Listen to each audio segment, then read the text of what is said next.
Ryan Bomberger is an Emmy Award-winning creative professional. He's an international public speaker and author of the critically acclaimed book, Not Equal: Civil Rights Gone Wrong. He is also one of the most prominent pro-life voices in the United States, and through his highly effective advertising campaigns, he's prompted a national debate on the very disproportionate concentration of abortion clinics in Black communities in the US. Ryan has an incredible personal story.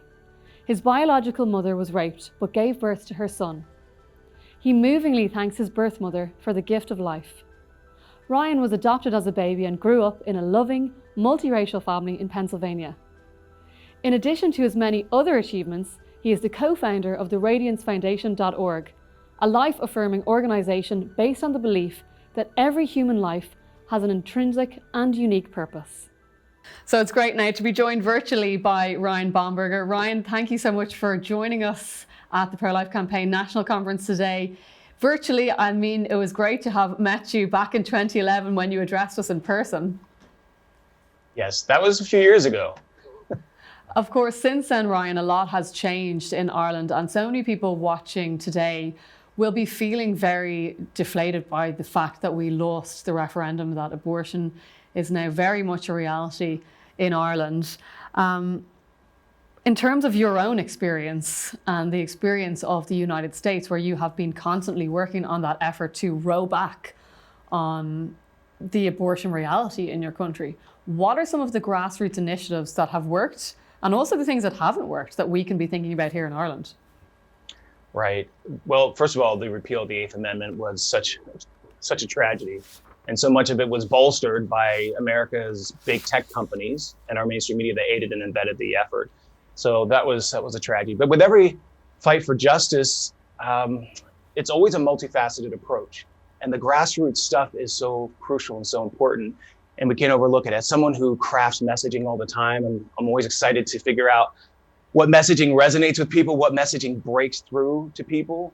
And that's a huge part of this, because we're countering messaging where we are being bombarded by mainstream media, we're being bombarded by all kinds of institutions that are distorting the issue of abortion. And our messaging is crucial. As someone who speaks on college campuses, for instance, one of the grassroots things that we do is we speak to students who always get this singular, radically pro-abortion perspective.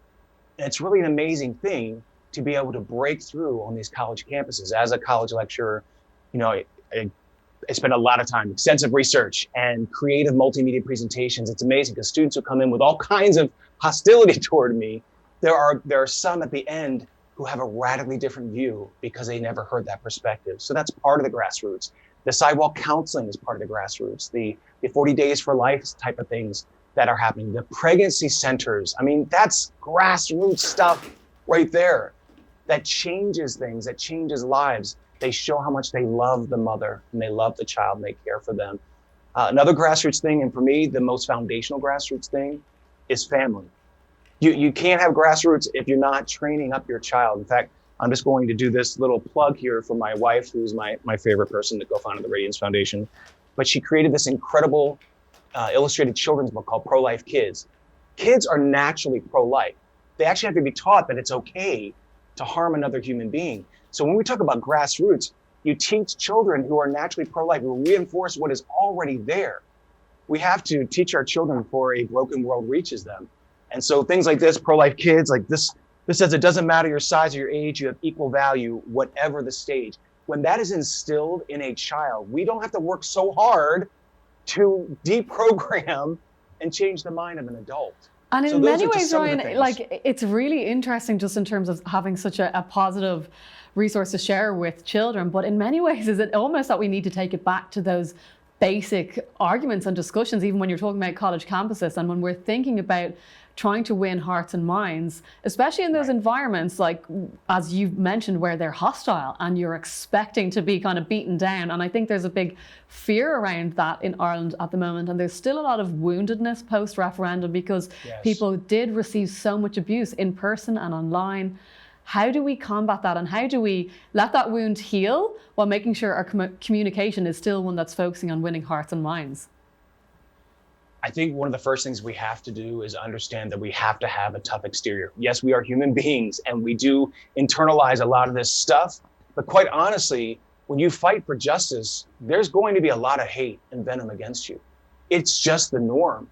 And so we have to be able to kind of, in a way, get past a lot of that hurt, because one, we have to understand where that hurt is coming from. Hurt comes from the broken. And so we can't respond ever in kind to that.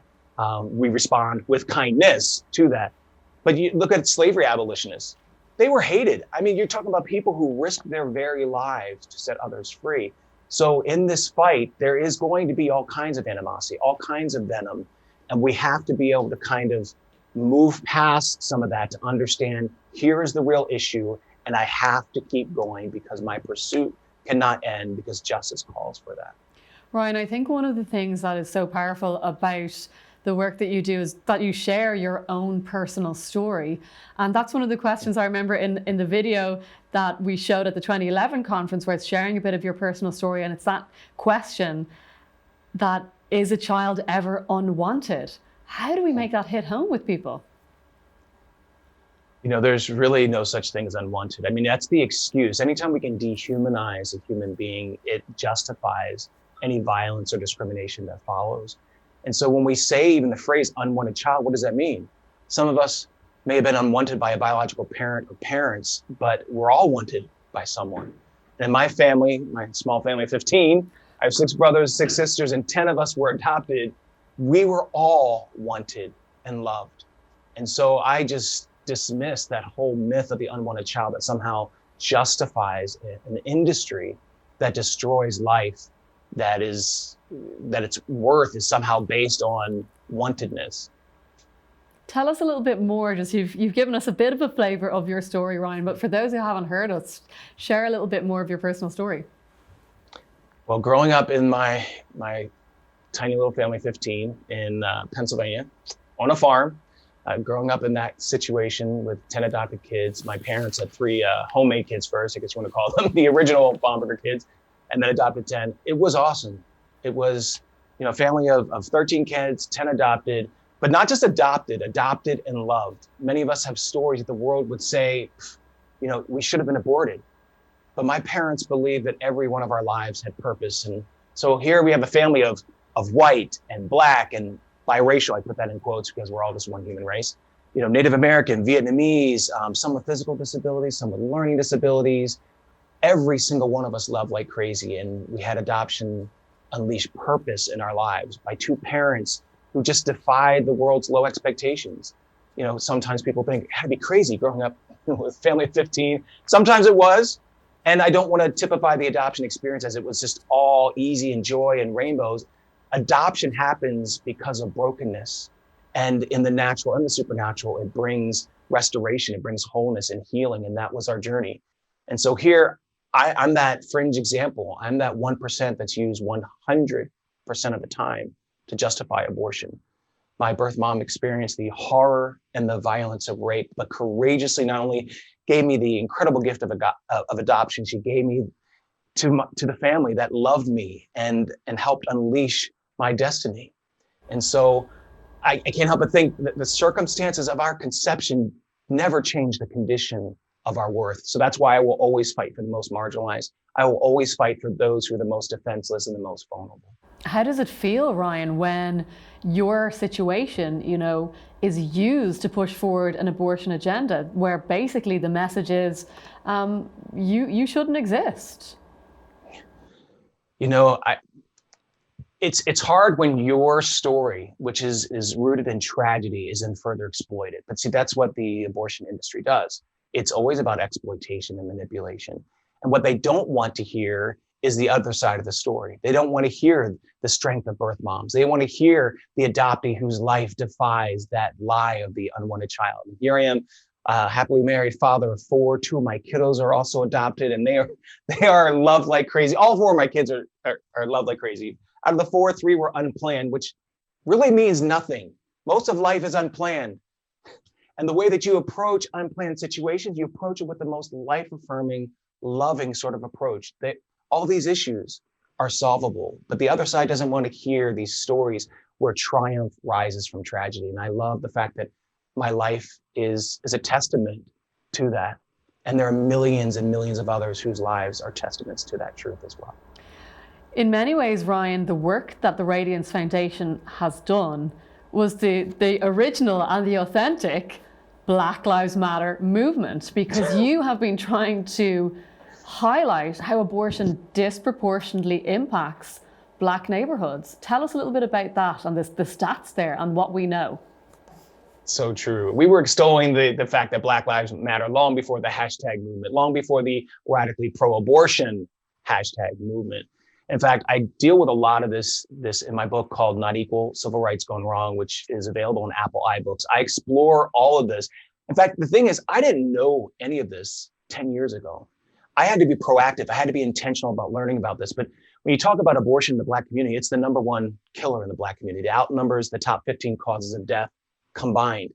79% of surgical abortion facilities are located in predominantly minority neighborhoods. This is by design. This is by historical design. It's why abortion rates are up to 5 times higher in the Black community than the majority population. In fact, the city that spawned Planned Parenthood, the leading killer of Black lives, there are more Black babies aborted than born alive.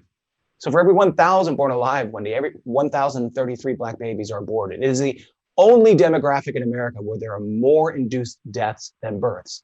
And as I mentioned, this is by historical design. So when you have a Black Lives Matter movement that's, chanting and exclaiming the refrain, Black Lives Matter, well, which Black lives matter? Because if they all don't matter, then Black lives don't matter.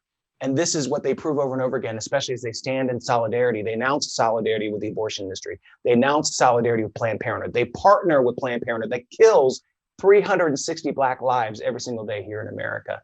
And so what we do through the Radiance Foundation is we've been exposing that. We launch billboard campaigns to expose the history of the American eugenics movement, to talk about Planned Parenthood's DNA, their racist DNA, which has never changed. In fact, just recently, this summer, one of the largest affiliates of Planned Parenthood in New York, it's called Planned Parenthood of Greater New York, admitted online, because they were trying to have their CEO fired. They said their CEO was racist. And they said, this is verbatim, Planned Parenthood was founded by a racist white woman. That's a part of history that cannot be changed, end quote. And the insane thing is they don't see the very racism that is being carried out in all the fatalities through abortion that are disproportionately targeted in the Black community. So this is what we've been exposing. We continue to expose. People want to talk about systemic racism. Planned Parenthood, the abortion industry here in the United States, is the very definition of systemic racism. How do we, because it's so frustrating, Ryan, when you hear the statistics that are there plain to see, that this systemic racism that you start about, unfortunately, it starts in the womb. It starts before the child is even born. But how do we get this across to those who are kind of jumping on board these kind of populist movements and say, hang on, let's expose your hypocrisy here, but in a way that's also trying to win hearts and minds at the same time? Right. It's not an easy task at all. One, when you're talking about people who are so emotionally tied to a lie, that's a hard bond to break. And yet it's one that we have to continue to relentlessly try to break, and peacefully. As a creative, I'm always trying to figure out, how do I illuminate this in a way that someone will see this differently? And we see progress. And it's not the seismic sort of change that I know a lot of people wish, in movements. They love these massive changes, but sometimes it is just a one-on-one heart change. Sometimes it is just the small conversation. Sometimes it is in your church, in your workplace, in your home, in your school, and it's one-on-one conversations. But the thing is, as pro-lifers, we cannot fear engaging in these tough conversations. And more importantly, we have to ourselves be equipped and educated so we even know where to go in these conversations.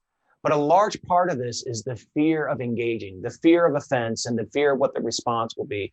But we can't, because we have to focus on the joy, actually, of liberation, of freeing people from these lies that are, it's not just a simple issue of something that is a mental stronghold, but we're talking about actual deaths. Whether in Ireland, you're talking about, if I believe the numbers, around 7,000, that's 7,000 too many. In the United States, we're talking 860,000+ each year in the United States. Every single life lost is tragic. And we have the power to engage and to shift things, even in an incremental way, and we have to do it. And Ryan, just speaking of those numbers, which are so devastating, and as you mentioned, just the numbers here in Ireland, I mean, since the referendum in 2018, those figures, those lives lost have increased by 60%. What are some initiatives that you have seen that have been effective at reducing the numbers of abortions that have been taking place? Well, of course, legislatively, that's always going to happen, because this fight is always that multifaceted fight. We cannot, ignore the fact that the things that we do have to happen concurrently. But besides the legislative part, there's the spiritual, the moral, the material, the cultural part. That's why, for instance, pregnancy centers here in the United States, we have 2,700 pregnancy centers. They are a huge part of why abortion numbers are coming down. They're a huge part of people understanding what it means to actually act in compassion. It's not that anyone ignores any of the circumstances that lead to abortion.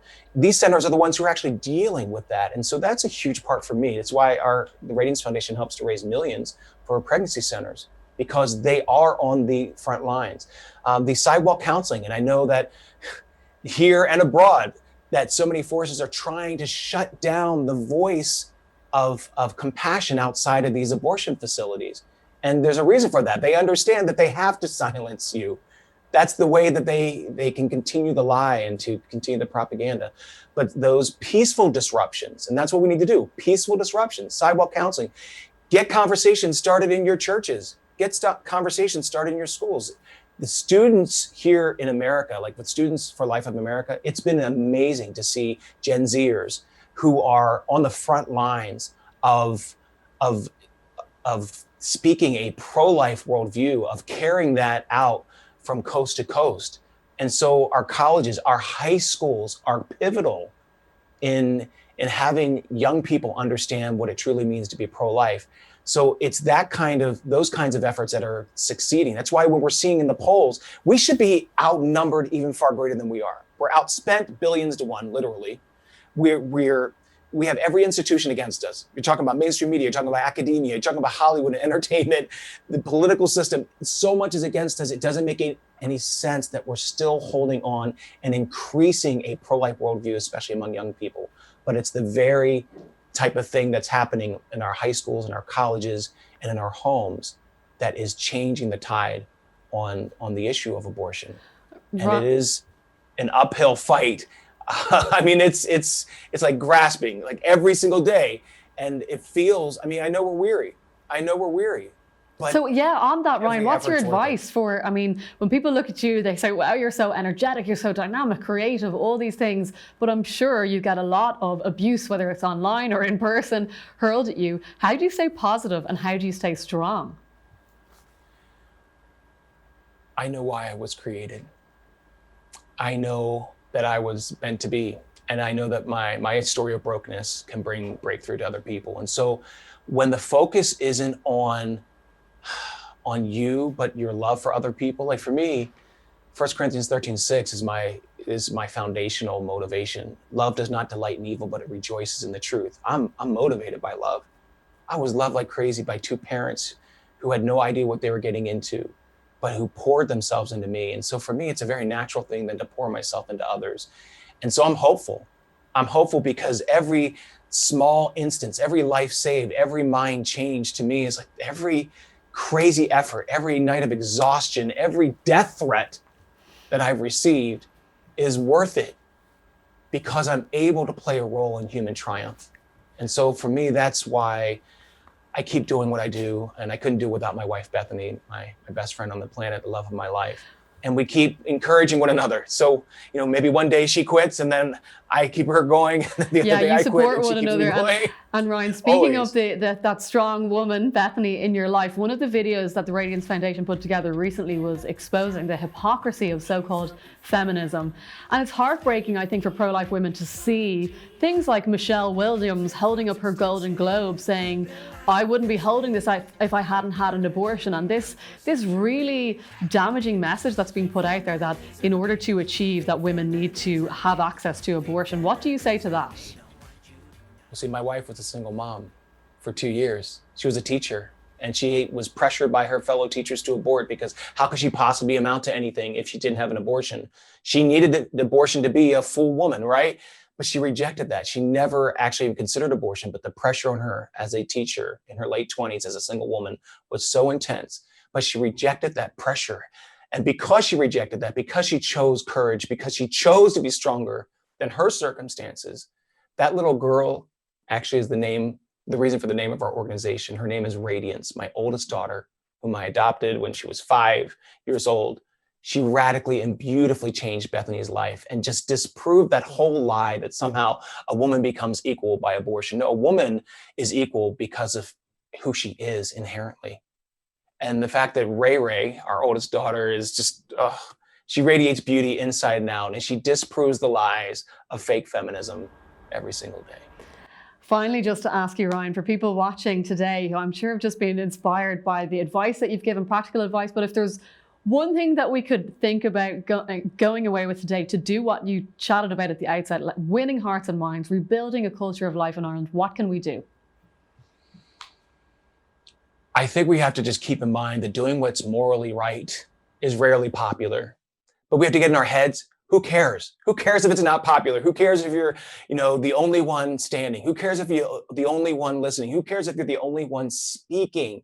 Courage does not need a crowd. It just needs conviction. Well, thank you so much, Ryan Bomberger, for joining us at the Pro-Life Campaign National Conference. Please God, one day you'll be back on Irish soil again, chatting to us. I can't wait. Thank you.